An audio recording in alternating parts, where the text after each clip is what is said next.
this could potentially be a special episode because we are theoretically live right now, and Steve's just back doing some background checks to see if we are actually live on YouTube or not. But it's great to be back. Steve, how are you doing?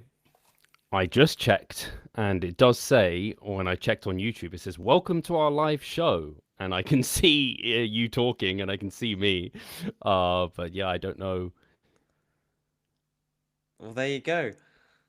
And so this is exciting. And, I'm sorry if to those who liked the jingle that I didn't do a jingle, but I just thought we'd start off a little bit more formally and also just keep you in suspense. If there's a lot of you that didn't like a jingle, hey, time absence makes the heart grow fonder. So maybe next time it'll keep you on your toes a bit more. What we also have, Mike. Sorry to interrupt. Well, I wasn't interrupting. I don't think. There's a chat over on YouTube, Oh, and great. apparently I can see that there's 4 people watching right now.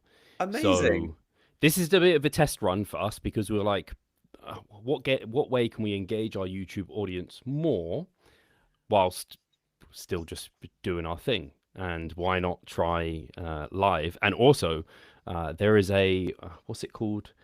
People can show support, so people can actually give us some money for doing this. So if you've got a No question, way. so Oh, Mario has just said hello, gentlemen, in the live chat. yo, So Mario.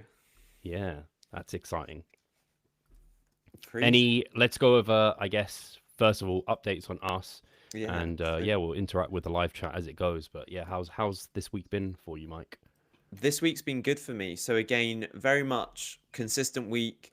Feels like again, tiny bits of progress with the shoulder. Although I would say it's been a good learning curve because I think I do feel that it's sometimes possible to maybe overcook the rehab a little bit because I was noticing on Wednesday like my shoulder's feeling a bit stiff, it's feeling a bit sore, what was going on. And I kind of think that with maybe some of my rehab work, I was maybe just pushing it a little bit more. So again, it was just a good, nothing bad, but just like, it just feels a bit more agitated than I would expect. So that was kind of just a good remind not even reminder, but just like, okay, I've just got to be mindful not to push some things and just be a little bit more cautious sometimes. So that was a good reminder for me. Don't know if you've got any thoughts on that at all. Yeah, it's just, I guess it's that typical, and I think this is an inherent trait in a lot of bodybuilders, just wanting things to be like always looking to progress, being progressive, and it's a great trait to have in life. Like always looking for things to improve and looking like how can I kind of take this to the next level. But sometimes we get ahead of ourselves, so I can definitely see that being the case as well. Um, Yeah. but yeah, otherwise training going well, everything Yeah. going smoothly. In fact, you've got some news to share in regards to the challenge that we've been setting you each week. But essentially, if people don't know, Mike is, in addition to our usual coaching, where I coach Mike through his training nutrition. One of the nutritional kind of challenges has been to allow some more nutritional flexibility and to test him to kind of go outside of his comfort zone a little bit. So you were doing that this week. Yeah, and I made good on my challenges this week. I didn't disappoint. So Saturday I had really nice pizza, got Domino's takeaway. I actually got a message from our guy, Haj. So he said, I can't remember what he said now. It was related to, do you remember I told you that there's a pizza place like right around the Of corner? course, I remember. Yeah. I wouldn't So, forget such information. so I think Hi said something like, I can't even remember to be honest with you. I've got to look it up. So Like, uh why didn't you go to the yeah, that was it. He the, said the, like, the, the why didn't pizza you go? van versus Domino's, where you can get that basically anywhere? That's it. He basically said, "Oh, you didn't even go to your local pizza spot." And I was like, "No, I haven't even looked up the reviews for it yet." And I even was lazy and got a takeaway as well. So uh there you go. But no, and then Sunday, so that was Saturday, and then Sunday I had oat cappuccino with a salted caramel banana and pecan cake, and it was good. So this weekend was good, and we'll look to do the same thing this coming weekend as well. So I'm excited. Sam has commented as well, and I just realized I can do this. Look, we can see Sam Austin, Oh, and he said like Sam. sweating. What is that emoji? It's like Hot. sweaty, hot, like tongue out. Enjoy. Maybe I think it's like enjoying. Let's say that. So yeah, Yeah. come through the comments. We can see them now. And actually, the great thing, I didn't know how it would work if I had to look over on YouTube to be able to see the comments, or I can see them here. Can you see them as well, Mike? Like at the bottom, you should be able to see, I don't know, comments, or to the right of your screen. I don't know how it looks, but I'd have thought there was a way for you to see them. Live stream chat. Ah, they're coming up now. Yes. Here we Live go. show, let's go. From Love Slice. it, Sick Ledge. This is Sick great. ledge. Sick ledge. Love that. Sick Ledge. It's Oh, great for now until people are tuning in on Spotify and they're like, guys, you're talking about these comments. I can't see them. I know. They'll get like But FOMO, yeah, how misinformation. was you went to Gail's Bakery, didn't you? So how was that? It was really good. I'd never been to Gales before. There was a new the Gales in Whitney is fairly new. So and I'd not had a chance to go there. And I'd always wanted I was like curious because I could see there was loads of baked goods and I was like, oh, I wonder what it's like. So I really enjoyed it. Like coffee was great, the cake was good. Um I loved it. So I'm gonna go. I might go back there this weekend and just get something different. Do you know what I thought crossed my mind? Just go to the barista and just say, "Give me a coffee of your choice and a cake of your choice," Oh, and just be that there's adventurous. the most expensive one on the I menu. know. It's not Yeah. going to be that expensive, to be fair. Or like all the syrups, just like overload him like crazy. I just like, All the caffeine, no, 4 shots. There we go. How nice are they feeling? like blow my head off with caffeine. Do Gales have nutritional information? Because they're like a chain, and there's. Did you look it up? I think it was. I don't remember noticing it on the like the labels that they had. I wanted to say they had the calories, but I don't even think they had the calories for the cakes. Oh, Maybe it was just the place that I was at. okay. I've never looked. I haven't. I've know of Gales. I don't think I've actually ever been, but Mhm. there's loads of them like in and around London. They're typically. I always say, you know, of a nice. If an area is nice, if there's like a Waitrose, you know it's a nice area, right? Yeah. I do the same with Gales. If there's a Gales, it's a nice area. If there's that coffee shop available. So, hey, Aaron. Aaron commented. M commented. I always find it hard to read it, but Akatsuki is how I say it. But when I read it, I'm like Akatsuki. So a Katsuki. Naruto. A Yeah. Katsuki. That's it. All questions are already flowing in already, but we'll Oh, get so you can see the comments now. yeah, Cool. Right. Well, we'll get to comments in a bit. later. What's Whoa, any where was updates I on going? you? Yeah, my end. So, what's happened this week? Ugh, no, not much. Well, Same old training, nutrition, same old. Oh, I was going to say on reflection on the bakery. So, I had a baked good this week because our friend Karen sent us across some protein brownies. I don't know if yours have arrived yet. not Not yet. yet. I Oh, was, do you know, I saw that on your story and I was like, where's mine? Where's mine? I Karen assume she promised also sent me. them out to you. I don't know, but yeah, they were quite delicious, and I had to. I was like, "Do you have macros for these?" And she was like, "I can estimate based off some others." I just ended up putting in a brownie for it, just a normal brownie. So I was just like, "Hey, the amount of protein in here, I get a bit more protein in my day. That's fine." But they're very good. You wouldn't know they were protein brownies at all. So delicious. Thank you very much, Karen. I don't know if she listens to the show, but Yeah, I she very does. much appreciated it. Yes. And to be fair, she did say that she's had good feedback on them, so good to know. And I would say, compared to me, you're slightly harder to please. So if you're saying they're good, then they're good. Slightly harder to please. Mike, you are the easiest person to please in the world, I'll say. So I'm pretty. I'm yeah. On the scale of harder to please, like I'm not like super hard to please. Charlotte's definitely a step above me. Like Oh, she's really? yeah. Like I really enjoy. I haven't had it in ages. A Fiber One brownie bar. I really like those brownie bars. I haven't eaten one in I don't know how long, but Charlotte's like, meh. Mm. She's like, it's not that good. I'm like, they're well good for the for the calories, like, especially. It's because we take into probably consideration the calories and the macros of a food, not just how pleasurable is it. Whereas she's very much like a normal person, like pleasure. How pleasure. I was gonna say, like, in relation to I think in relation to calories, it kind of that adds a different level of context. Yeah. So yeah, for me this week, nothing has really happened. Just a pretty standard week. I can't think of anything interesting to really share. Training's just been training. I don't know if I mentioned it last week, but I'm in the thick of things now into like week 8 of this mesocycle. So a lot of things are like just matching performance, or maybe I'll get a rep out on a set within the movement itself. So yeah, I'm just training hard and looking to progress where I can and living in this kind of what I call max adaptive stimulus kind of zone, as it were. So yeah, apart from that, I gained basically a pound on last month, so weight continues to trend up. Oh, Good. I do have a little bit of news. This is it's a little bit random in some ways. I don't know if you'll be able to relate to it, Mike, but some of the audience might be able to. But I think it was Sunday. I distinctly felt no hunger. It was like every day up to that day, basically, since I stood off stage last year, I'd felt like I wanted to eat my next meal. I was ready and raring for like every meal, like to some point, like clock watching to some extent.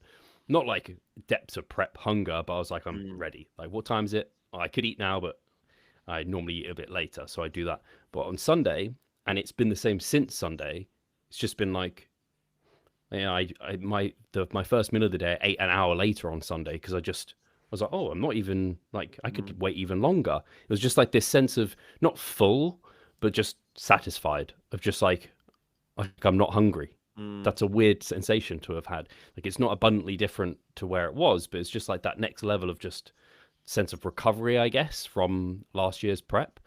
And I had a little bit of bloating alongside it, maybe a bit of digestive slowdown, but I don't know what that means necessarily, but feeling of less empty and less hungry.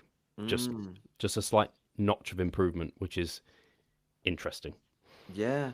And also, in some ways, like it's been what, nearly a year now? Would you say almost a full year? I guess it's not been a full Almost. year since you finished, but I was, kind of referencing like the Netherlands as your first show. It's nearly a year since then.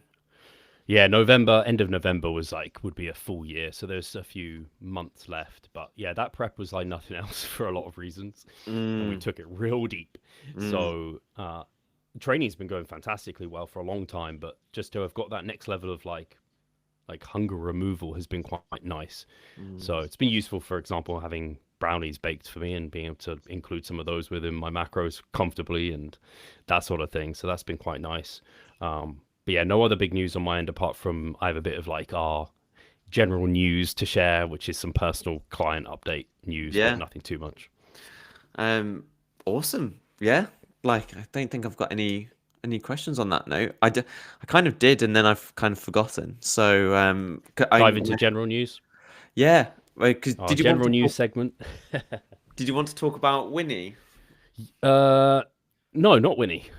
Is I it? think you're Have I thinking of got the the wrong name wrong? person. Maybe I'm thinking. I Eve. was thinking Eve. Sorry. Yeah, just a quick shout out to Eve. Yeah, no worries. Let me see if I can share. Can I do this as well?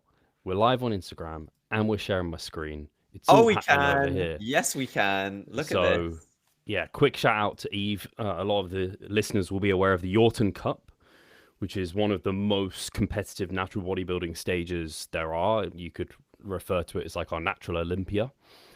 So, yeah, she did tremendously well, brought an awesome look to stage. Our goal initially for the season was to just qualify for this. So to have got the qualification in style, by the way, as well. She was placing in her qualifying shows, which we've referenced before. And then she actually came in the top 5. Yeah, well, she came in the top 5. I should say 5th. It sounds funny when someone says top 5, but they came 5th. So yeah, she did. She looked awesome. Did fantastic. A little bit gutted at first, as anyone who's competitive is. Like, I know she wants more, which I love about her, and I think that's why she's so good. But yeah, I can be proud of that look, and we already know of ways she can improve for next time we get up there, and we have 2027 in our eyes for Nice. the future. So really pleased about that. She looked incredible. Yeah, Yeah, such tremendous yeah. achievement. Her like V taper is just wild, and she was very dominant through the lower body, especially the posterior. If Mm, I've got a look here, like to some of these ladies, but mm, what I've noticed the OCB really like is they really prioritize conditioning. interesting. So some Okay. of these ladies were just a bit tighter than what Eve, like through the quads and Mm, just everywhere, just a little bit tighter.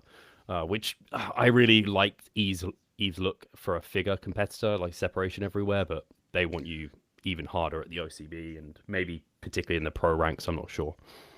Well, do they have a fit body category in the OCB? I don't think they. If they, I don't know. I don't know if they call it fit body. I'm not. I'm not sure. Okay. I'm not as Be, aware with their categories as I am with the WMBF. yeah, be interesting to see what they yeah, if they do have that some sort of next level between figure and bodybuilding, what that conditioning is like for them. Yeah, because for us, it would be fit body is the level that they're kind of looking for. I do also want to show, actually, I don't know if you've seen it. Let me share this. I wanted to show the overall bodybuilding winner because he is just crazy. Uh, there he is. Magnum. What? What? Just it's the condition through the hamstrings is wild. So I don't think he's even really on his glutes as much as he could be, but his hamstrings. Look at all of this. You can see like every hamstring, Yeah. every knee flexor, like absolutely crazy. And it's just the muscle bellies and thickness, Yeah. like very full, like all of the lines through the quads, the hamstrings, the glutes, chest fullness, delts, arms, abs, so thick. Like, I don't think he's the most aesthetically pleasing. Like that front symmetry pose is not like definitely not classic, but just pure shreds and fullness and muscle base. I think he's like 6'3" as well, by the way, and he's 5 times world champion at the Yorton. He basically Oh. just comes in, does this show, and then fucks off. Fair play if Yeah, if you can do that. yeah, Oh just wow, he wild. for 6'3", he fills out his frame incredibly well. Yeah, and I think he's in his 40s as well, so Oh my God. kind of makes it even more impressive, right? Totally. It's just oh wow. 40, tall, big, jacked, dark, handsome. Damn. Yup. Oh, we've had some more comments. Anything else we need to go over here? No, just Ali's here, so shout out to Ali. Nice. Love it. And we've got some And questions.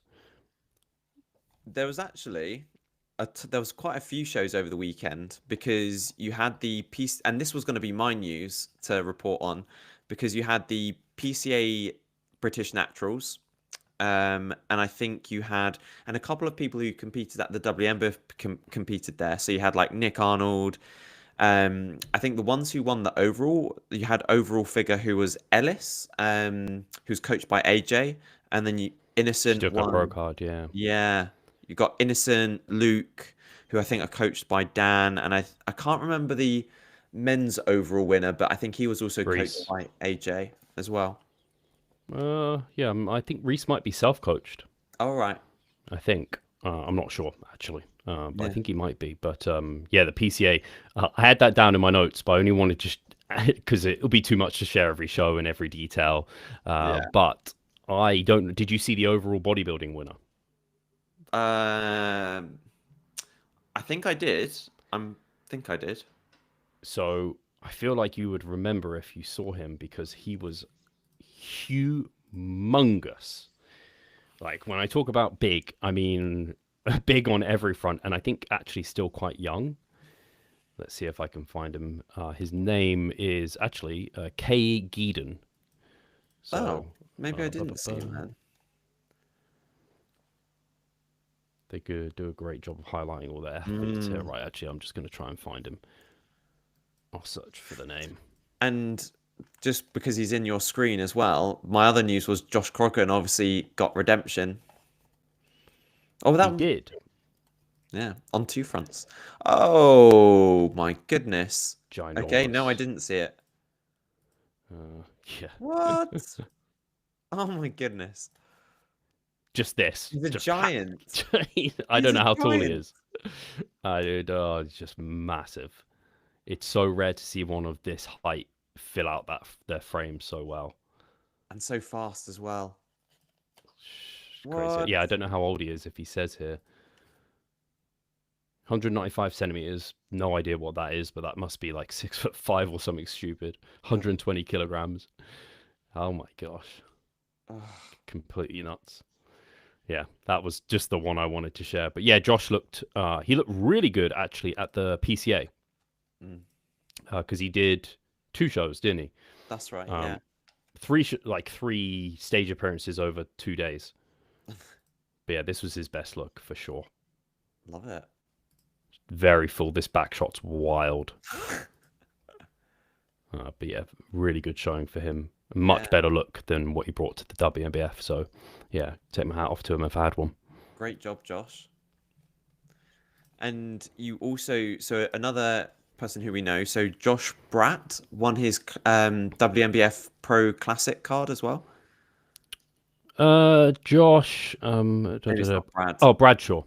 Bradshaw, yeah. Yes. Yes, he did win his Classic Pro card. So that was cool. Yeah. You also had the Two Bros Natural, which was the other show Josh competed in, but also at that Two Bro show, Toten won Classic as well. I mean, Toten's going to win absolutely everything he enters, right? Yeah. I just saw him posing next to an IFBB Classic I think maybe Olympia competitor, but anyway, IFBB Pro, so enhanced guy, and he was more than holding his own on some shots, especially through the lower body. Like Toten is unbelievable if people aren't aware of him. I'm not surprised. Yeah. But I only have one bit of extra news to what you've mentioned. It was the BNBF finals, so people can of course, have a bit of a look up of that. And then I did want to just give a little bit of a shout out because this is the first time I've become aware of this individual. Let me share my screen of Trisha, and I'm not going to try and pronounce the rest of her name, but Trisha here, she's qualified for the Olympia as a natural. Ooh. So women's physique, and she looks unreal. Let's try and find some shots. I wouldn't think this is natural if I saw it. I'd just be like, no way. And not to say I don't believe her. No. I take her word for it. That tends to be how I go. But this is delts. Jordan, Michael Jordan genetics.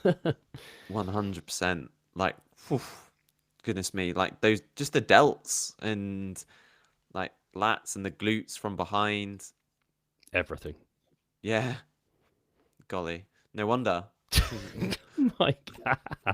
You're so funny. Golly, my goodness. Sorry, this is just me beating vocabulary bullying variety in there. just such PG vocab. I was trying to see if that's by far the most gnarly post. I haven't really seen her doing any other. Yeah, man. And by the way, this was a comparison that they had Olympian versus Miss America. So I don't know if I'm guessing Miss America, where is this her? So she also natural. She won the Yorton Cup in 2024. Okay.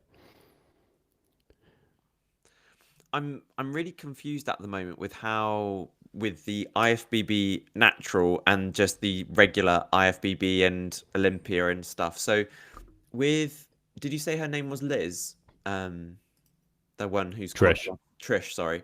So she qualified via an untested show, I take it, and so she's going to the untested Olympia. Yeah. Actually, there is no Olympia version for naturals just yet. I think it's the Ben Weeders is like the big one for the natural of the untested side, but tested. Yeah, it's a bit confusing, isn't it? I think when it kind of, I just find it a bit confusing at the moment. But and also because you haven't just got one IFBB, you've got the IFBB Pro League as well. Yeah, I don't know how that all goes. Yeah, I wouldn't even want to comment on it. I don't know if they stopped one of those or not, or yeah, it's not my area of No. expertise or particular interest, so I don't follow it too closely. I just thought it was impressive Oh that yeah. a natural has got to the Olympia. I would have previously almost wanted to state I didn't think that was achievable, Mm-hmm. Yeah. um, especially in a category as muscular as physique, women's Yeah. physique. Like, absolutely fair play to her. That's absolutely wild. It's just it with all of the pictures we've just gone through, like this is just this year. Like it's just it feels like it's exploded. Like imagine again, like maybe 5 years from now, 10 years from now, what physiques could look like. Just natural. Maybe the enhanced sport side is gonna dwindle because people are like, look what I can look like potentially. Yeah. I don't think so, but Maybe not. I hope it keeps growing. And I think the IFBB investing in the natural side is only going to help that grow. Mm. Um, yeah, so we get into general. Do you have any general news apart from just shows and everything? Is there anything else that's popped up in your news feed that you want to chat about? Not other than the message that you sent me, nothing else really from general news. Yeah. So I think more more general news. Let's start with that one. Like very general within our space news is oh geez, what's his name? Oh my gosh. Oh my, I I should have don't written know. his name down. I had it in my head. He is an influencer, health influencer, Joe Wicks. There we go. I knew it would Ah, come eventually. You know Joe Wicks? yeah, yeah. Like Genuinely, kind I of know long Joe Wicks. hair. Yeah, yeah, okay, good. Yeah, cool. He did you see he's released a protein bar and he's No. doing a documentary on like Channel 4 and it's all on these like killer protein bars basically he's creating and the whole thing he's trying to show is that like how bad ultra processed foods are for you and how these protein bars can include ingredients that are really detrimental for your health and all of this and yeah I think rightly so you're looking like come on like Mm, really and it just reinforces that I think Joe Wicks is, and I think if this actually goes for a lot of people within the industry, especially big key figureheads, it's hard to find someone that doesn't have any that is completely net positive in everything they've ever done. And I think there are people very close to that, or you could argue are that. Someone who comes to mind is an Eric Helms. I find it really hard to find anything that he's done that's been mm, a negative towards the space. But Joe Wicks is certainly someone who I think has been a net positive, but there are some things like this. His general health, his not health, his nutrition advice is bordering on not good, mm. especially with his basically demonization of foods. And I just don't think it's warranted, especially to like attack protein bars. And yeah, I'm not fond of that one. No. It.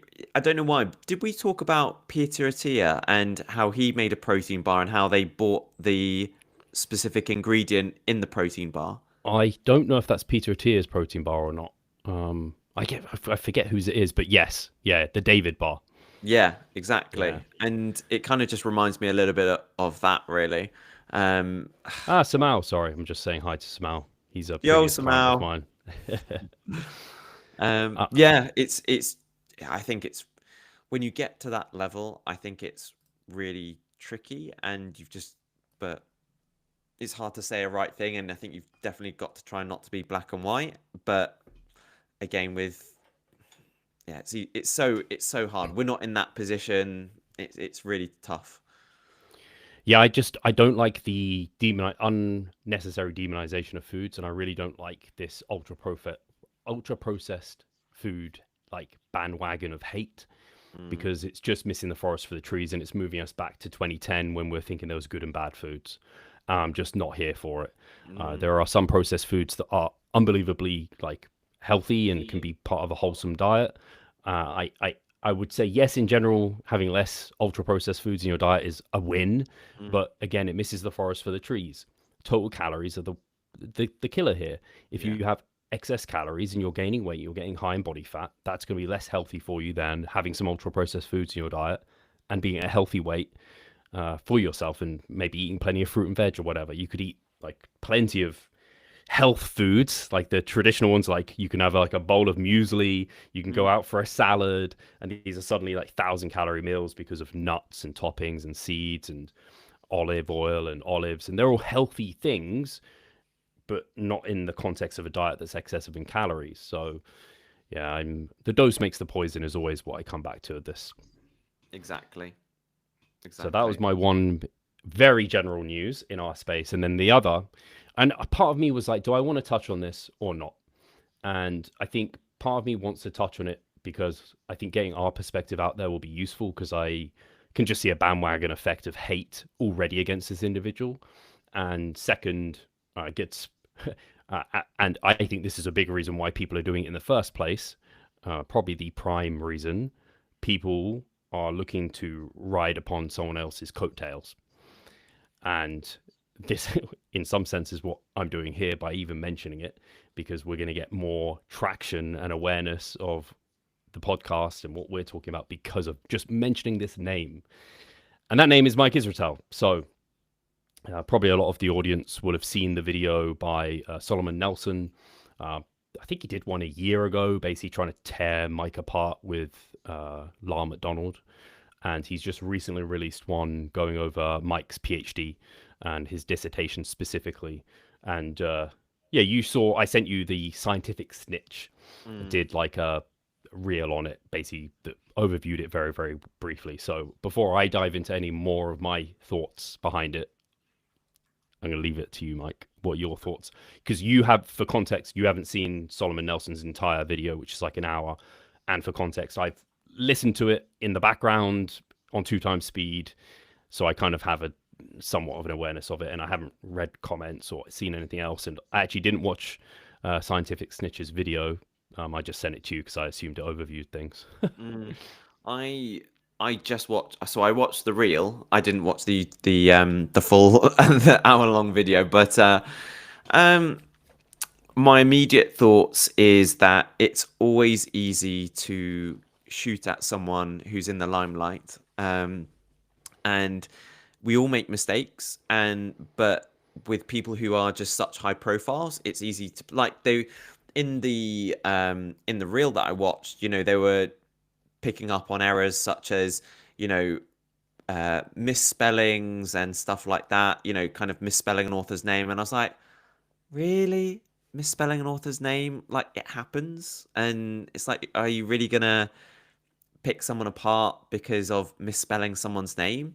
And I can't remember whether it was like in a dissertation or whether they were pulling it out of a video or whatever. But again, like, I think there's always a middle ground with these things, and I think it encourages us to not deify a particular individual because everyone's got faults, but equally don't it, like, coming back what you were saying earlier about, are they a net positive? Like, I believe Mike Isretel is 100% a net positive for just health and, general good information.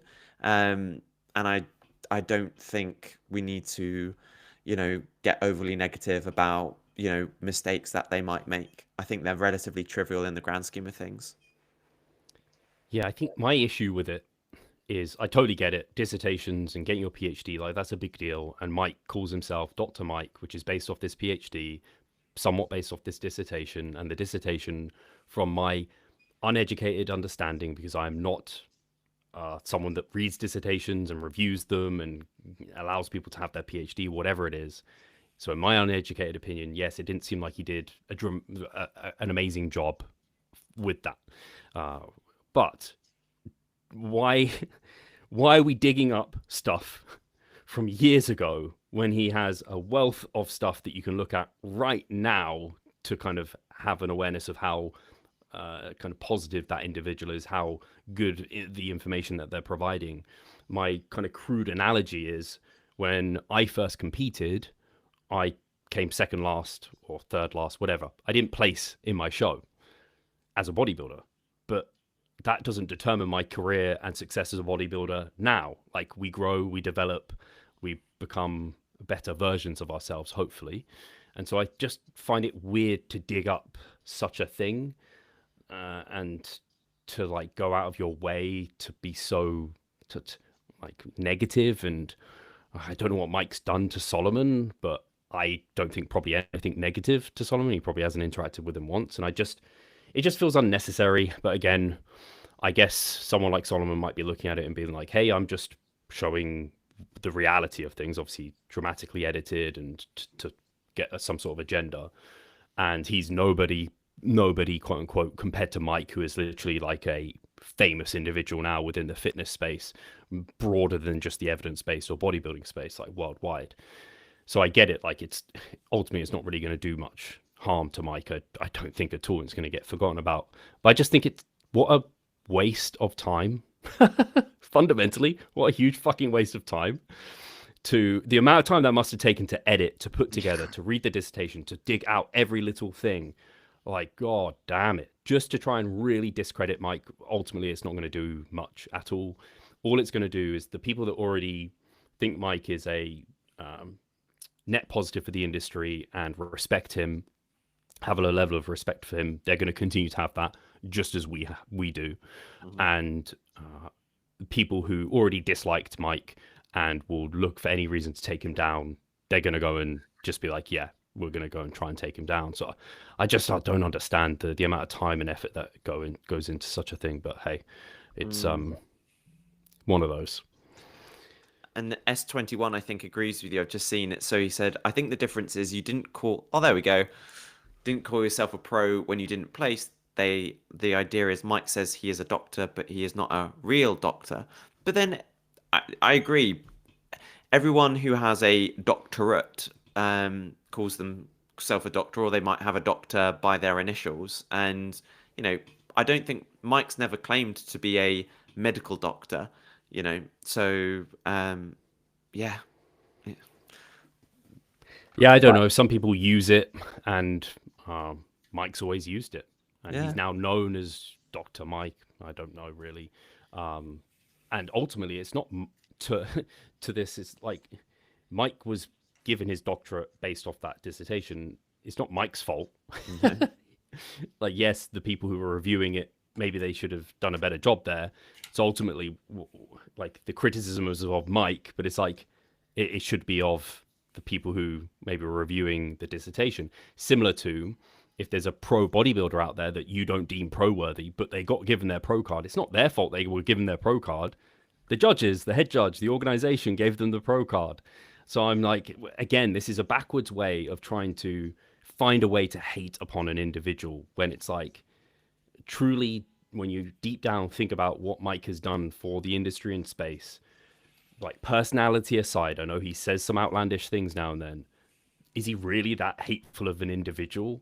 I just don't see it personally. And again, I'm biased. I've spent hours with Mike, not just podcasting, in person. I know he's a genuine and great dude. And I don't know him as well as other people do. Like, I haven't spent days with him, and I don't know his inside out of his life and anything like that. But I've spent more time with him than the vast majority of people reviewing this content. So I don't know. I just wanted to give a counter argument and some thoughts that I think some people will be thinking, who are like, hey, I don't think Mike's that bad a dude. But man, everyone seems to hate him out there. Like, that's the perception in our little niche. Maybe I don't want to say anything, so I'm just going to speak up and say what my piece basically is what I wanted to do. And I couldn't agree more. I think this comment, Mike. I should see that. Funny. But no, I think you're so right. Context matters. I think when you see some of these videos and things, we forget about the person at the end of the day, and we don't know the context behind things. And I think you've always got to try and have a bit of a distanced approach when you see these things, particularly when you don't know the individual inside and out. And you've got to, and yeah, I think, like, also just to finally add, you know, speaking up when you have a bit more knowledge about the person, I think is really important. Sorry, I'm just reading this comment. I'm lost. What exactly has Mike done? Mike's done nothing. People have dug some stuff up about Mike's past, essentially. So, yes, I just think it's so easy to cultivate a story about anyone you could do about you, me, anyone, and just pick all the and be very non-charitable. Hmm. I'm typically quite charitable with people, and I'll look for the good before the bad. And I think for Mike, again, if you're uncharitable towards him, you can. He said some wild stuff for sure, and he would be the first to admit that. I think actually he was on another Dr. Mike's podcast and basically was told to like say the piece of if someone was to hate against you, what would they say? I think he's very aware also of some of the ways that people could dislike him. So he's very smart, despite that being what people like to pick at him because he talks about how smart he is. He is very bright and smart. Like you can just tell. I think he wouldn't be in the position he is if he didn't have a lot of intelligence. But where was I going with this? Yeah. So again, similar to cherry picking science to make an argument for something without taking the full picture, you can do the same with Mike and be like, hey, look, he's done all these negative or said all these outlandish things.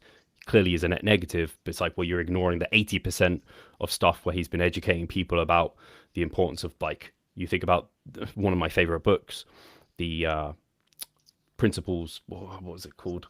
The scientific principles of strength training. And then he did the scientific principles of hypertrophy training. I actually think I might prefer the strength training one just because it has such a fond memory for me. But like stuff like that, it's quite pivotal type of stuff. Like stimulus to fatigue ratio, think about volume and landmarks. I know I don't always use those tremendously, but I think they're good key concepts. And yeah, anyway, I don't know how much more I want to talk on it. I don't know if there's been any more good comments. There's been quite a few, but they're just general.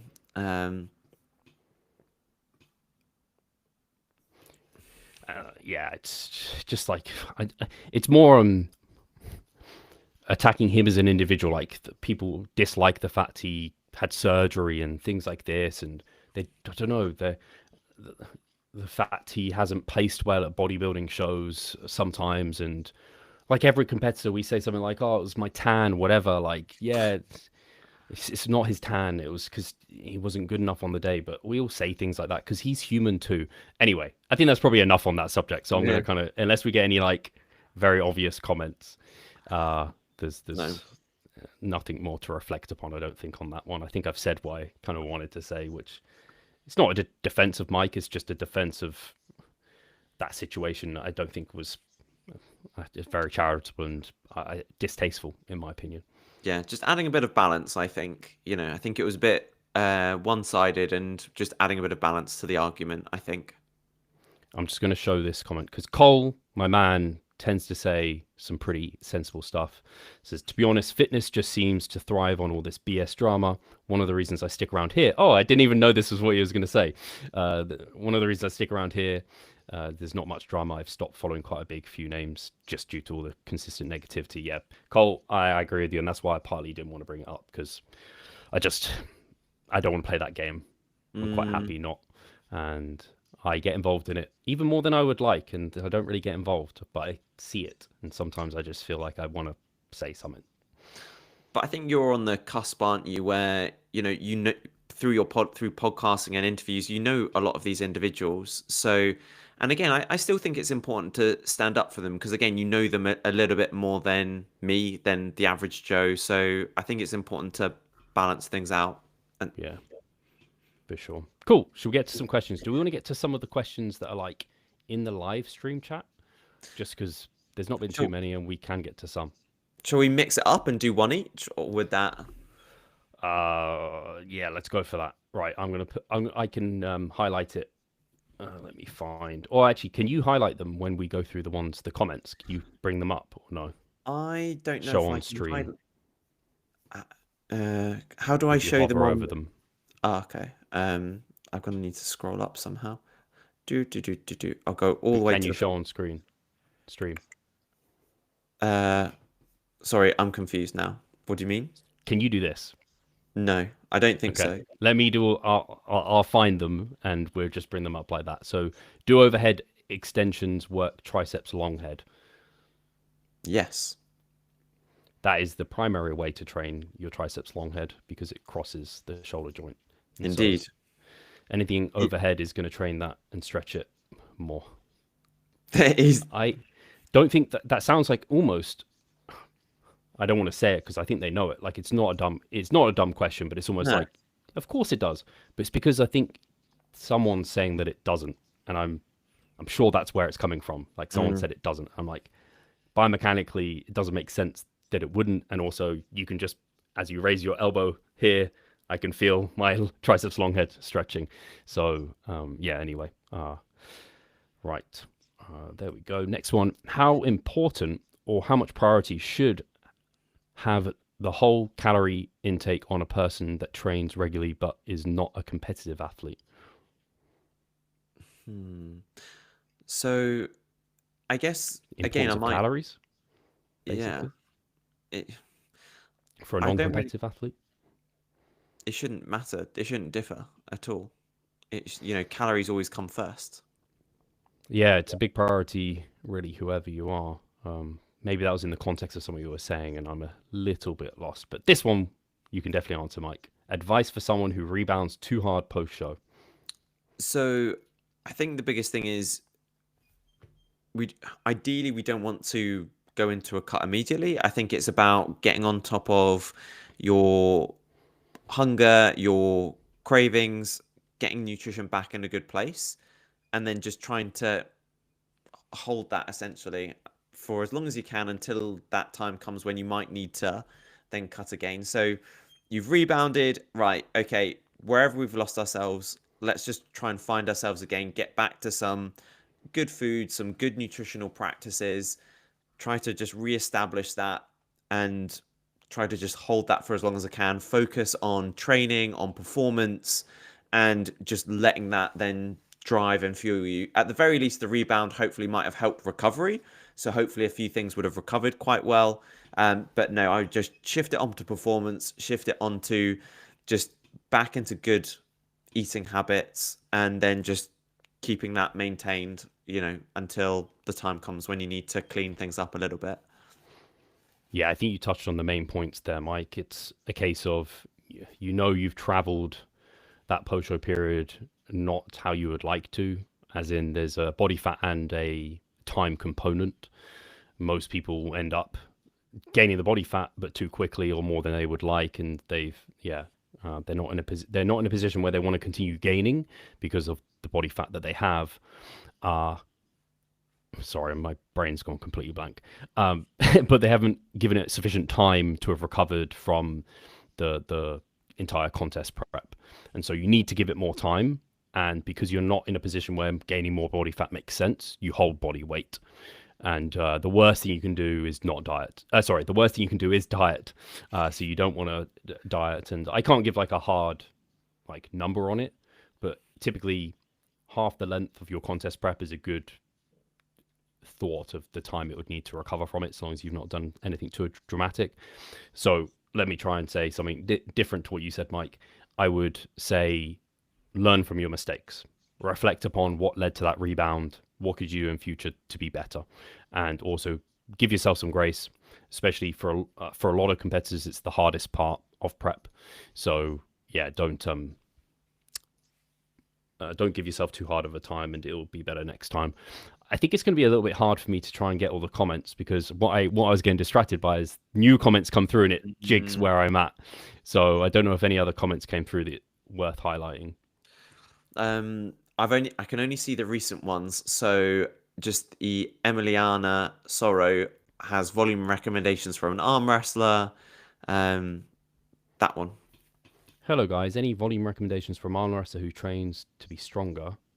I don't know if I should count arm wrestling exercise as a full set or half. Wow, that's very niche. Mm, a lot of partial ranges. And I also had Dorian. I've forgotten his last name, or rather, I don't want to try and pronounce it. But I had Dorian on the podcast recently, where he did a study looking at lengthened isometrics versus, I Yes. think it may have been lengthened partials, or it was versus full ROM. And isometrics do grow muscle, so I do think you can count them towards your volume. And I wouldn't, and something we don't really do and don't recommend is like totting up all your volume and being really like anal about that sort of thing. What matters is, are you recovering and are you performing well? And if that's going, then great. You don't need to change anything. You're recovering and performing well and you're progressing. If you want to potentially progress faster or grow faster, can you add more volume? Well, if you're recovering ahead of time or you feel systemically like you could add, then you could try adding and see if you can continue, but slowly kind of increase. Don't jump suddenly. So I would be auto-regulating it. I think the context of arm wrestling and everything like that doesn't change how you would do it in practice. It's still auto-regulation, just like someone who does runs and trains their legs. Yeah, they're likely to have less recoverability for leg training, but you just auto-regulate it. You wouldn't assume anything. That's at least my thoughts there.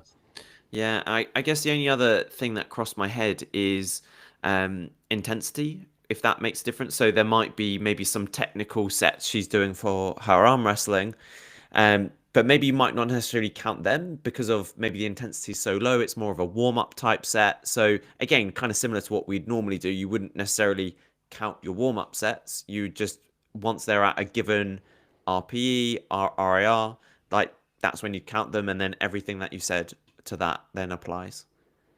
For sure. And yeah, that was just saying that the rebound has helped with lots of things, but water weight is evident. And that tells me that it's pretty acute. And what I would say is a lot of people get worried because post-show they gain a lot of weight quickly. And this can depend person to person.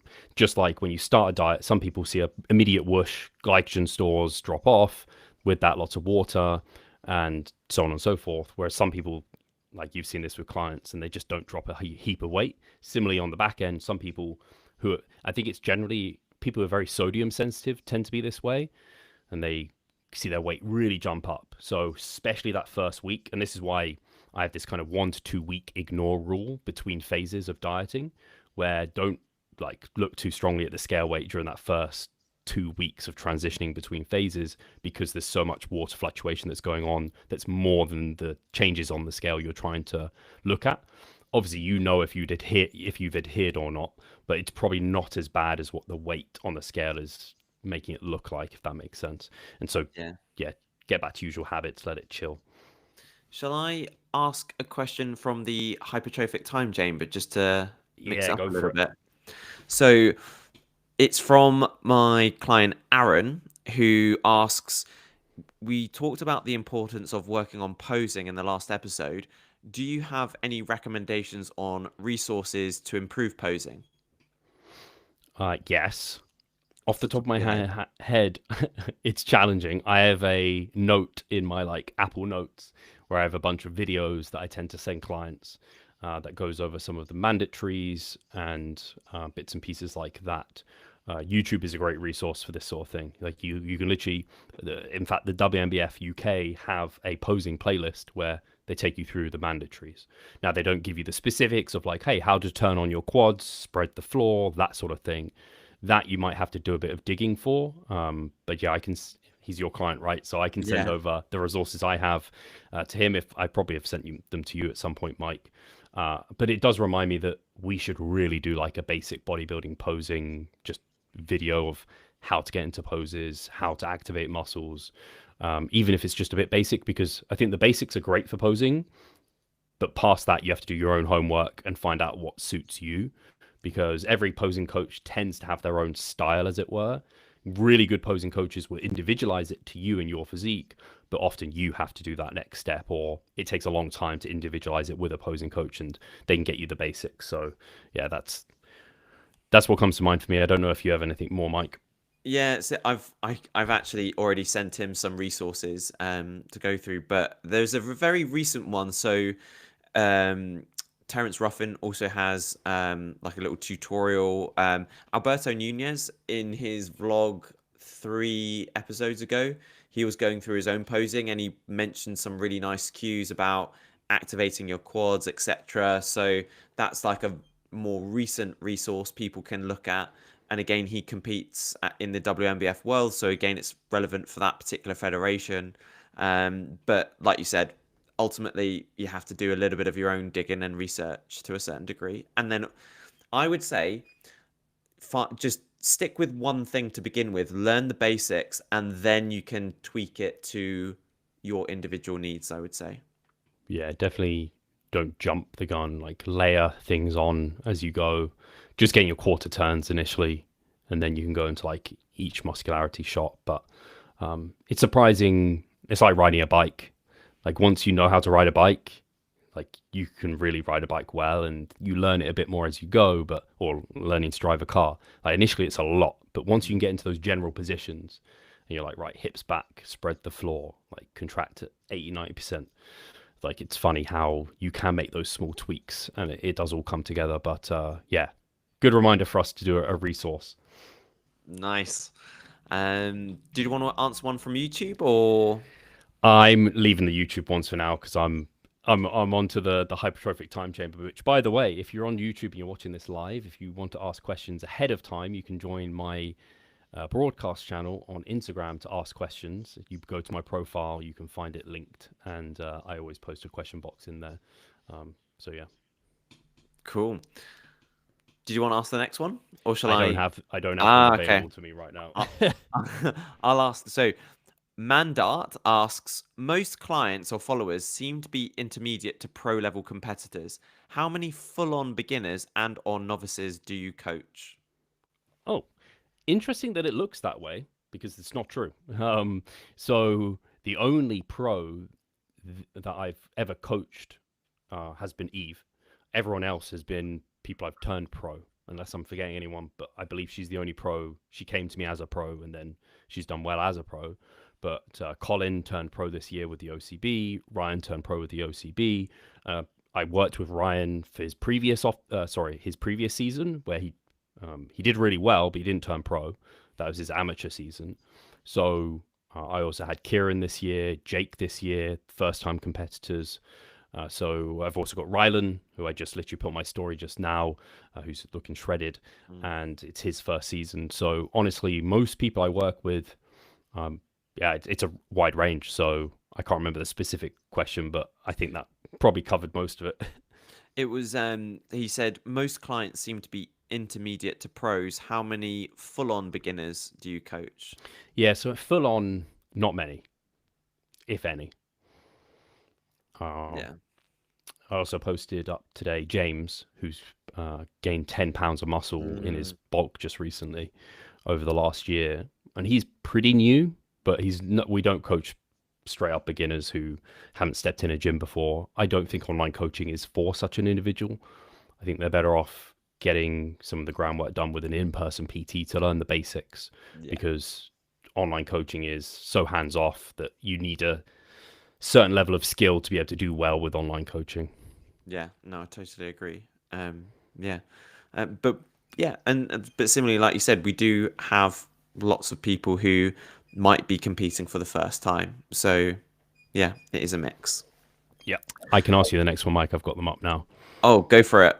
So Jim Sam Davis has asked, body fat for Gem Pop, what are signs from photos that someone could recomp well, or when they are too lean to recomp?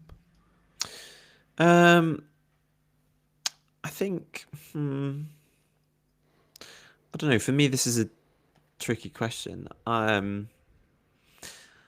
It's not so much I would say it's not so much from photos. It's a combination of their history and where they've come from, what their past is. So, if they've had a period where they haven't been training for a long period of time, maybe they are quite overweight, and those sorts of factors, I would say, probably lend me to think like, okay, this person's got recomp potential, rather than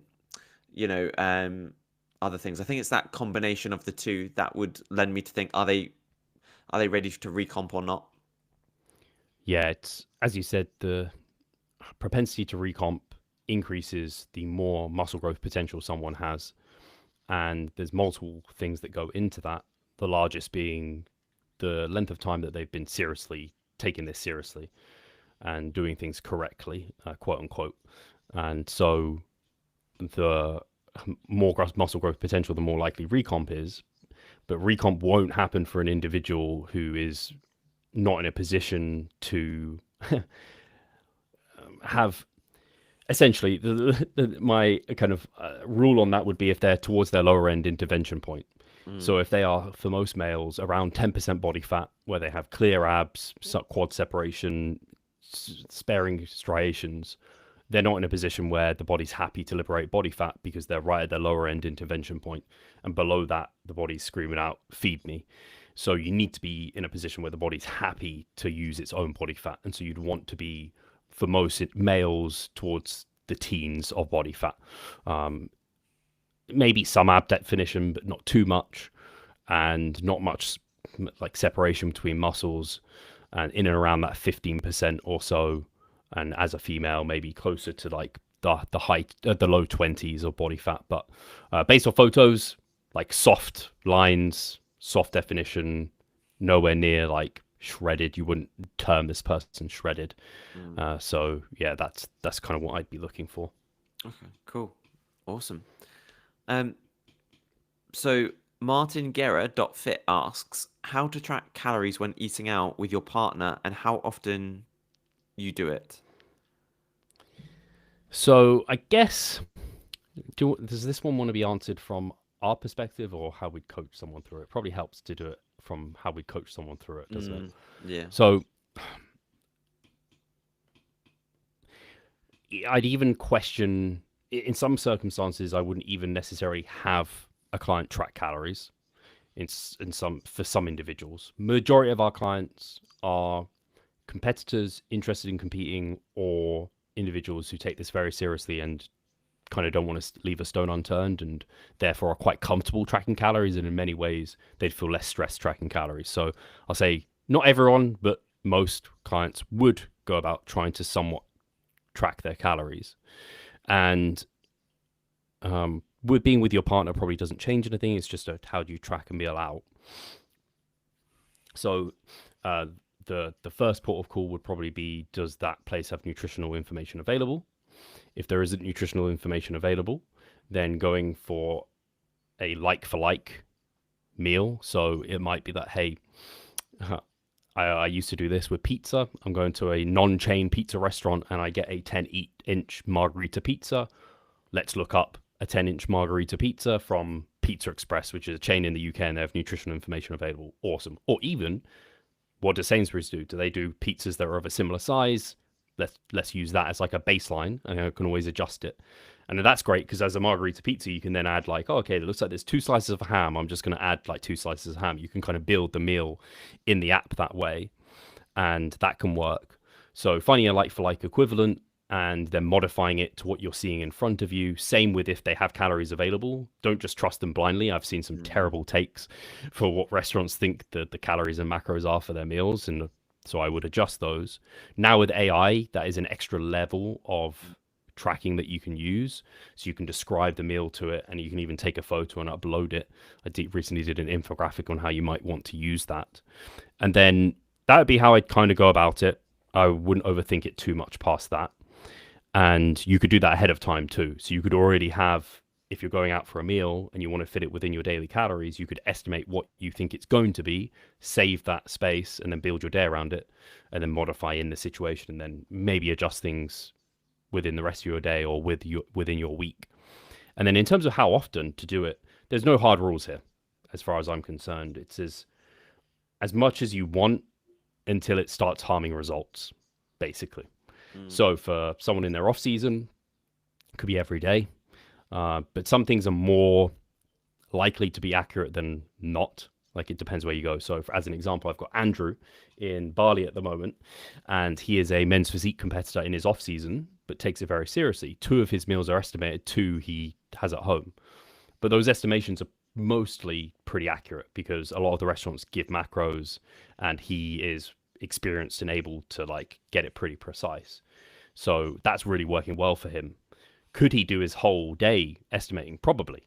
If he's monitoring body weight, he's diligent about things, he's got that experience.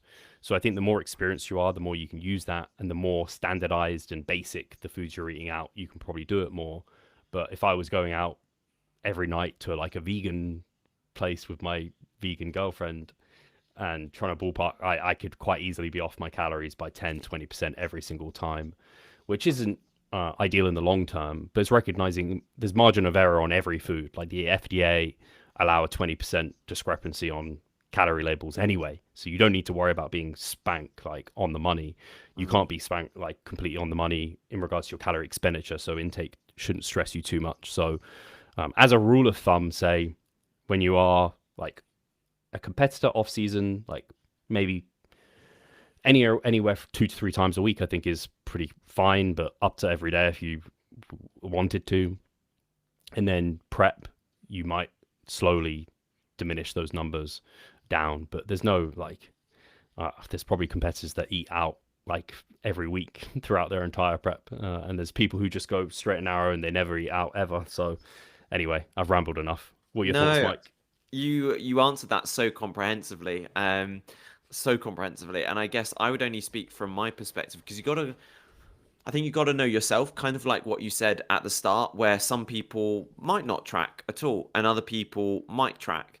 I know for me, it's almost stress relieving, know that I've got it accounted for, and I almost prefer to plan ahead to a certain degree because sometimes when I'm in the moment in the restaurant with other people, I get a bit distracted and then I'm like, oh shit, I need to like think of my calorie and what's in this meal and blah blah blah, and I just get a little bit topsy turvy. So, um, Classic Mike phrase.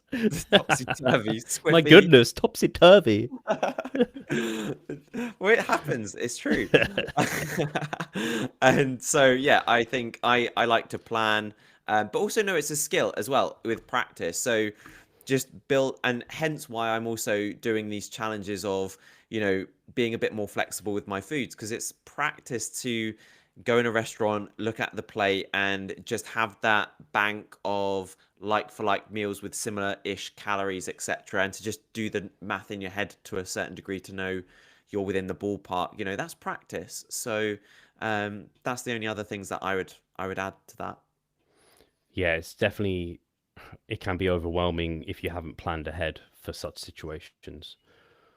I Mm. think one way that might help if you can't plan ahead too much, is at least giving yourself just a calorie budget. So you're just like, I'm going to reserve 1,000 to 1,500 calories because I don't know exactly what is going to be available. I don't know exactly what I'm going to eat, and then you can kind of you've then got that rest. Like you're like, right, I've got a meal in front of me. I'm not going to calculate the macros right now, but I can take a photo and I know it's under 1,000 or around that, so don't need to stress about it right now. And that can help in those sort of situations, I find. Yeah, definitely. Cool. I think we might be able to get to a question from the stream. Let's do that since there is one there. Uh, and this is a great one for you, Mike. Any Ooh. tips for dealing with shoulder pain when pressing even pretty lightweight in the 15 to 20 plus rep range? This is from So, Killer K, Kilowatt. And I've got his three other questions in my notes, which you might not get to. um, that tips for shoulder pain. Um, it's such a hard. Non-specific. Yeah, I couldn't give anything specific because it's just, yeah, it's that's a tricky one. Um, other than this is just gonna sound terrible, but I just see someone, get it assessed, unless you want to give more details to the question, because like if you are even if you're getting shoulder pain even with light loads, reps 15 to 20, you're trying to modify it, maybe you've modified the types of pressing work that you do, maybe you can't do dumbbells, but maybe you try a machine. Does the machine feel any better with added stability, a different arc, or vice versa? If that doesn't work, I'd be like, just see someone in person, get it sorted, and get some tailored specific advice. You maybe modify tempo, Yeah, range of motion potentially. Make sure you're definitely. really warmed up. But yeah, it's all questions that are you don't know if they've tried or what have you. So it's a little bit challenging. I think Yeah. going and seeing someone is very good advice. And I think sometimes there's an element of, oh, will this pain go away? Maybe I can sort it myself, or, maybe it's not an injury, but it's just a niggle. It's like, hey, just see someone. If you can just get it sorted there and then, surely it's worth it. So, yeah, that's what I would just say. Just go and do it.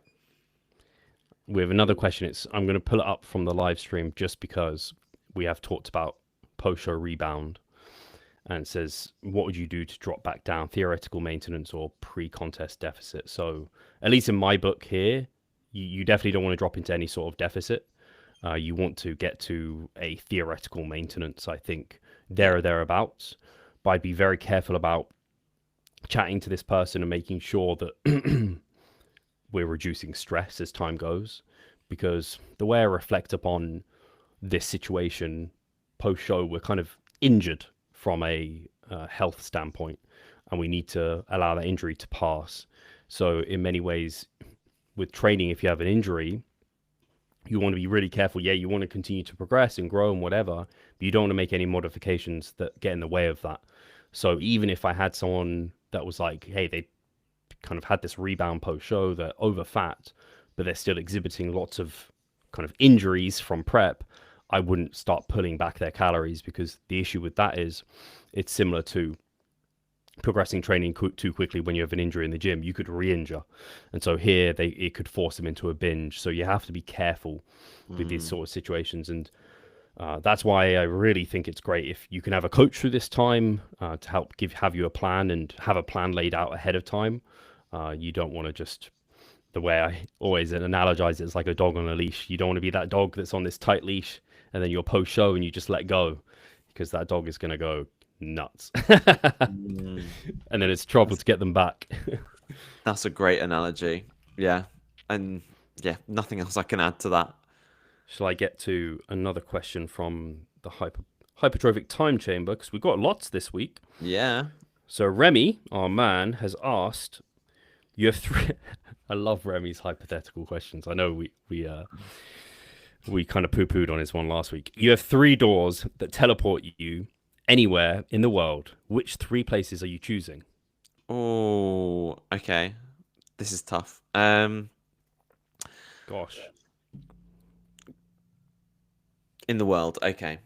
So I haven't, do you know what? I haven't tried, this is going to show my lack of travel because I haven't been to a lot of places. I think I would probably teleport to like one of my favorite all my favorite memories are like from holiday. So some of my favorite memories are when I went to Miami or to North Carolina. So I'd have a door to teleport me to like there, because that's just associated with me with like relaxation. Then I would probably have a door to somewhere hot. So probably somewhere like Spain, where I can just chill. Again, States is hot sometimes, but yeah, I'd go to Spain. And then I would go to somewhere on the other side of the world, like Japan. Okay, cool. Nice. My immediate thought goes to, I don't like traveling, so I want this teleportation to take me as far as I can go, because then that's like a load off my back. So I'm immediately like Australia or New Zealand. Once I'm in Australia or New Zealand, anywhere around that is quite close through, well, New Zealand or Australia are relatively close at least. Japan's still quite a distance. So yeah, I would think like all the way around the other side of the world. Then I'd want somewhere that's like mid-distance, so maybe like Dubai or Singapore, somewhere like that. Then Yeah. I can get to like Tokyo and places nearby. And then my next thought is to go somewhere completely just like random, off the cuff, or somewhere like that just has something you cannot get, even though globalization is real, right? But something, or an element you can't get from being at home. So maybe, like you said, somewhere that's just permanently has great weather. And where permanently has great weather though? Maybe somewhere like Florida. Yeah. Yeah. So Well, I I was might going to do say something like Australia that. is hot all the time, pretty much, isn't it? It depends where you go. Melbourne, no, Okay. but I believe like maybe Sydney, Brisbane might be a bit better that way. But Melbourne actually has quite similar weather to London. Actually, I wouldn't have thought that.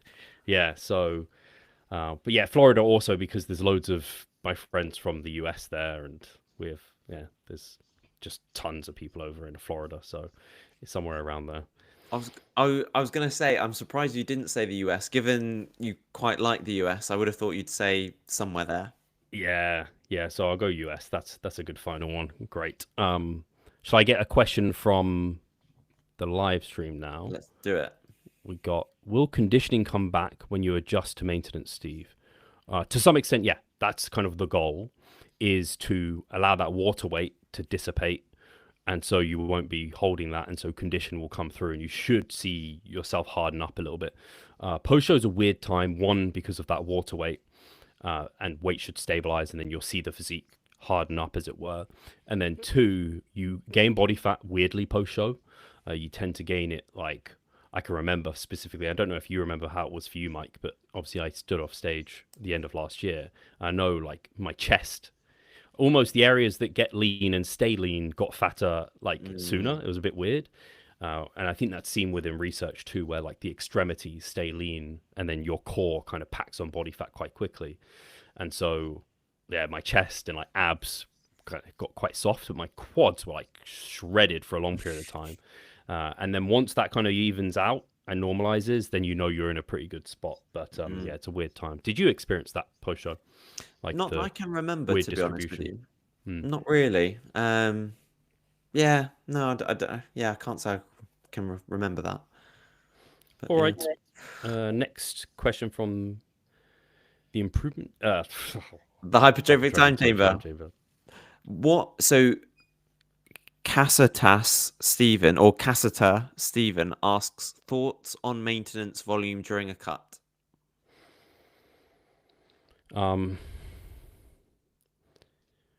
Yeah, typically when people talk about maintenance volume, you have to take it into context of the diet and the nutritional phase you're in. I think a lot of people think about maintenance volume as the amount of volume to maintain your muscle mass under the context of a surplus or maintenance calories. So it's just recognizing that if you are to do maintenance volume during a diet phase, that's going to be elevated because you're creating more muscle protein breakdown and you need to create a stronger hypertrophic response to maintain that muscle. So if your maintenance volume was, let's just say, 10 sets during a gaining phase, and then at maintenance, it's now 11 sets or something, and then during a deficit, it might be at 12, 13 sets, potentially, like hypothetically.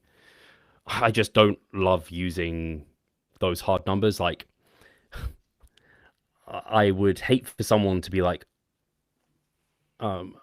my Steve said my maintenance volume when I go into a deficit increases by 10, 20%. And they just increase their volume by 10, 20%. And then I'm like, then they get into recovery issues, or I don't know, they change their exercises and suddenly they can recover from way more or way less. And just there's so many other variables outside of just single set volume that come into play that it's not particularly helpful. And so when I think about training during diet phases, I really just think, right, so the way to best maintain muscle is to train as if I'm trying to grow muscle. So I want to train actually just like I've been training, but maybe as I diet longer or harder, my recovery is going to come down a bit. So I will just auto-regulate my volume down a touch, or maybe I won't push it as high. But outside of that, again, it comes back to that auto-regulation piece. If you're good at auto-regulating your training for your needs, you could give so many different scenarios: male, female, comp prep, off season, whatever it is, injury, no injury, and you'll come into the right place you need to be. The skill is auto-regulation at the end of the day. Yeah, and that a lot of that comes with experience to a certain degree. Probably trying certain things, maybe making mistakes here and there, but reflecting on it and then going from there. We have a question from the live stream. Shall I give you that one, Mike? Go for it. Any actual sleep supplements that help? Sorry, I said that in a weird way. Any actual supplements that help sleep is actually what was asked from Adam Bobbs. So it's interesting. So I think people talk about melatonin a lot. And from my understanding, melatonin isn't something that helps you fall asleep. It's something that assists with circadian rhythm, if I'm correct there. So in terms of if Adam is asking about supplements that help you fall asleep, I don't actually think there are many to my knowledge, and I don't know if you're getting up examined, Steve, as I'm talking. No, not examine. In my spreadsheet that I give out to clients, including you, I think, Yeah. I have a section on supplementation, and there are actually supplements that help you get to sleep. Um, Supplements that help you stay asleep is a little tougher. So melatonin is naturally produced towards the evening, in part due to circadian rhythm, but also because melatonin is not. I don't know if required is the right word, but it's um, I believe a hormone that's released to help you Yeah. get to sleep. So it does help you get to sleep, Okay. but it does also entrain a circadian rhythm. So I'm always like, if someone's feeling sleepy and it's at their normal times, they should feel sleepy. I don't know why you would take more melatonin by Yeah. default. But if you're not finding yourself feeling sleepy at the time you should, for whatever reason, you've kind of got your circadian rhythm out of whack, then you can take melatonin to help in that scenario. So I think there are some acute times of which melatonin can be helpful to get you back into your circadian rhythm and your natural release of melatonin. I don't think it probably should be a year-round thing to be taking. Some other things that can help, some sedatives. So these things obviously sedate you and so do help you get to sleep. Valerian root, 450 milligrams. Lavender oil, 80 milligrams, or lavender in for itself. So there's even been some research on people doing like what's it called, aromatherapy, like Mm. lavender, like sprays as well. Like you can use a lavender spray that can help like sedate you and relax you.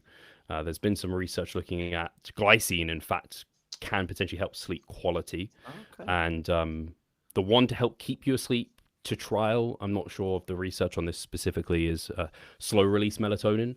I have got some. It's quite hard to come by. I bought it from like a German website or something during comp prep to help me try and see if it would help me stay asleep. It didn't.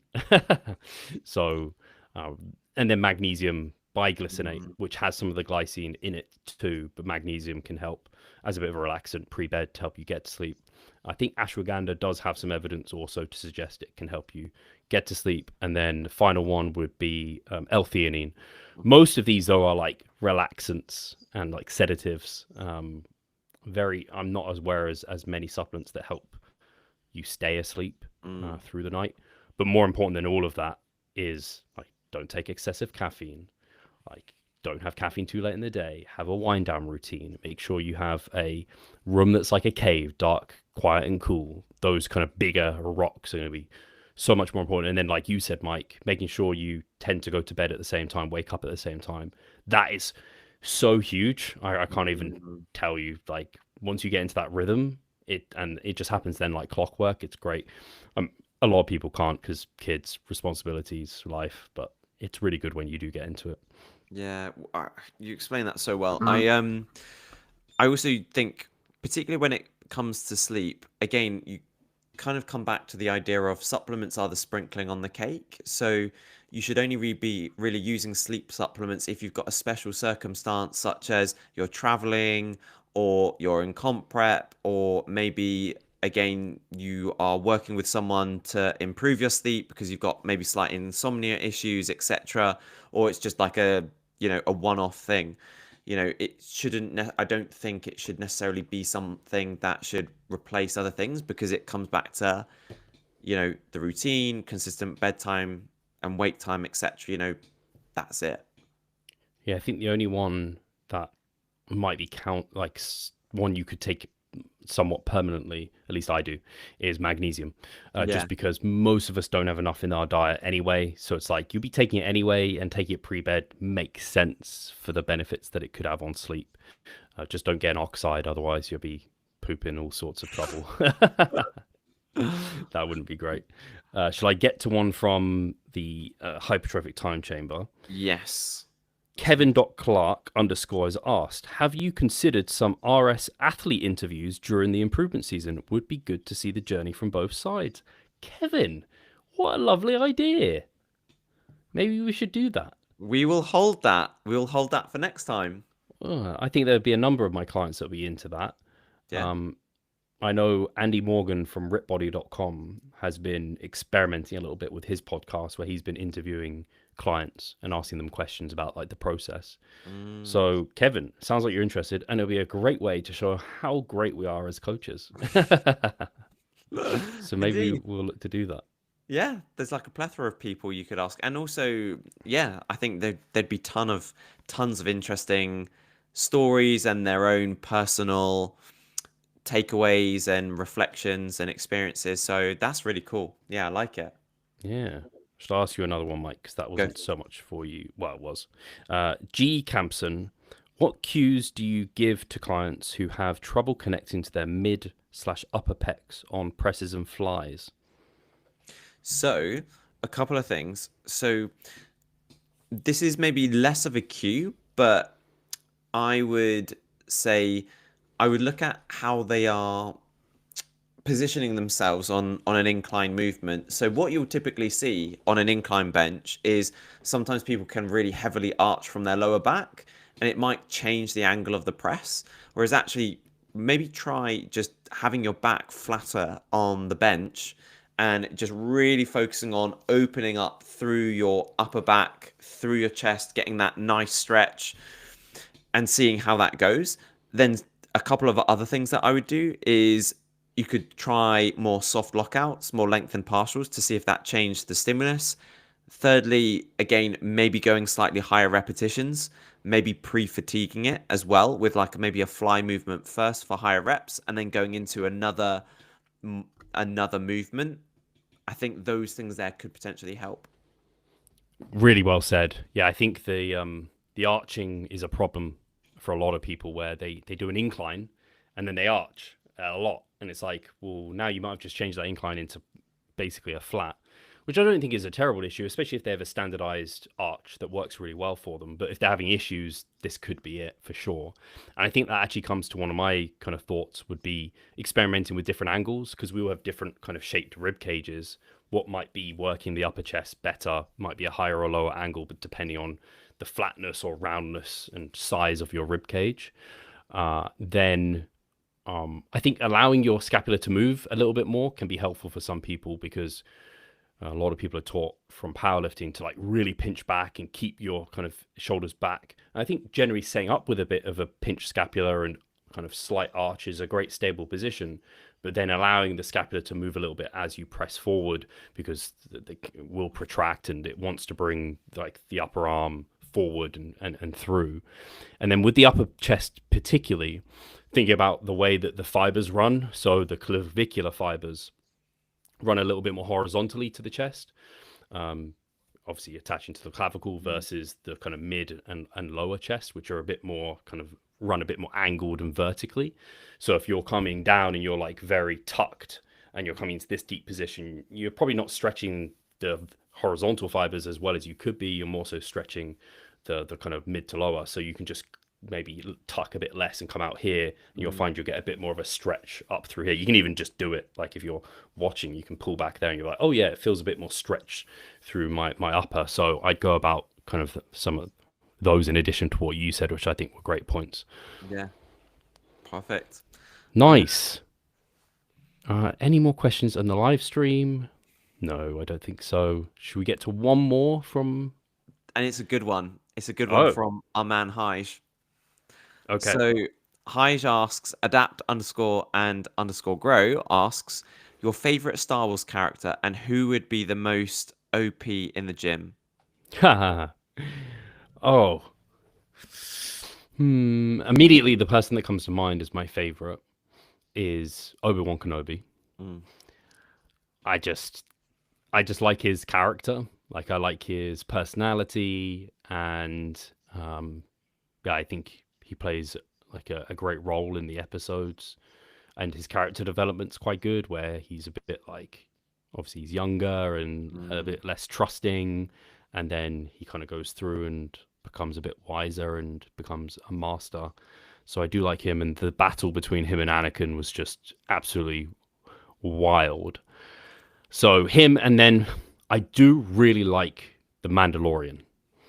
I just loved the first like season or two of The Mandalorian and really enjoyed those. So that he has a bit of a special place in my heart. And where he just wasn't taking off the helmet and you kind of didn't know what he would look like, that was pretty cool. So those are the characters that come to mind as my favorite. How about you, Mike? I don't know. I like the idea of a kind of a younger character that's quite powerful, a Jedi. Um, but then like I like the I don't know, I'll say a basically. character I think's underrated Yeah. is Ahsoka. Ahsoka. Okay. Yeah, I think she's underrated. When you watch the what have I forgotten what it's called? Oh my gosh, the Clone Wars. There we go. When you watch the Clone Wars, the animated series, yeah, I got much more respect for Ahsoka. Mm, And then I watched her series over on Disney Plus as well, which yeah, you get a bit more respect for her and how good she was. She was trained on Anakin, who was obviously really powerful. You also get a lot more respect for Anakin when you watch the Clone Wars and a deeper understanding of his character and the development there. Because I remember watching him through the movies and not being that impressed because he was, mm, especially when he was older, like he just became a bit of an arse, and yeah. moody. But you get a better understanding of to why he was that way because he wasn't treated particularly well by the like Jedi Council and everything like that. So I do also like to kind of put a spin on this. Darth Maul, I think, is a cool character. He just Yeah. doesn't get enough time. But I think Disney are doing a whole series on Darth Maul as well, which would Because be doesn't he? so cool. Because he comes back, doesn't he? Yeah, Like, because he gets chopped in half, but then he gets mechanical legs. yeah. So Yeah. yeah, so I'm guessing you haven't watched the Clone Wars No, I haven't. or Rebels, which are two animated series. Nope. So yeah, when you find some time, Mike, they're good if you can find them somewhere to watch. Yeah, they're If I solid. stop doing work, if you're like, Mike, Mike, stop checking in with the clients. Oh, hang He's on. just watching anime and Yeah. all that. Cool. I think that probably calls us. We normally do this for an hour and a half. I think you can go for ages on these like live streams because there's questions, things coming through. We're just getting to grips with things. So thank you everyone who joined us live. Thank you if you're listening in past tense. If you're listening after we were live, let's say it that way. And do let us know any feedback on these lives if you enjoy them. If you're like, no, go back to your previous format. Let us know because ultimately we do this for you guys.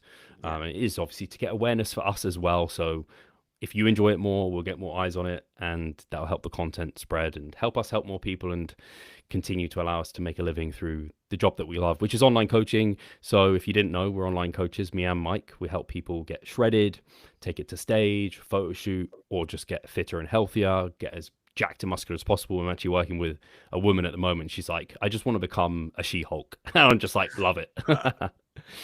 Or navigating injuries, specifically Mike as well, being a physio and bodybuilder himself. He'll really be able to help you through all of that. So yeah, we'll use our expertise to get the most out of your efforts because I know how much shit there is out there that you have to navigate if you're unsure.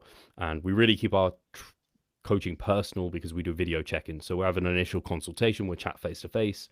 And then when we go into check-ins, you leave us a video diary. So you get to talk kind of to us, but not live. And then we'll leave you a video and you build a really fun relationship through that too. So yeah, I think I've sold that enough. Appreciate you guys as always. Subscribe, like, all that good stuff. Again, join the Hypertrophic Time Chamber to ask questions ahead of time. And I guess we'll catch you in the next one. Anything else, Mike? No, you've absolutely stolen any thunder I might have had. So I If will you just missed say, Mike's jingle, let us know in the comments because Mike yeah. didn't do it this week. I don't know why. That'll Thank you, be my great. guys. We'll catch you soon.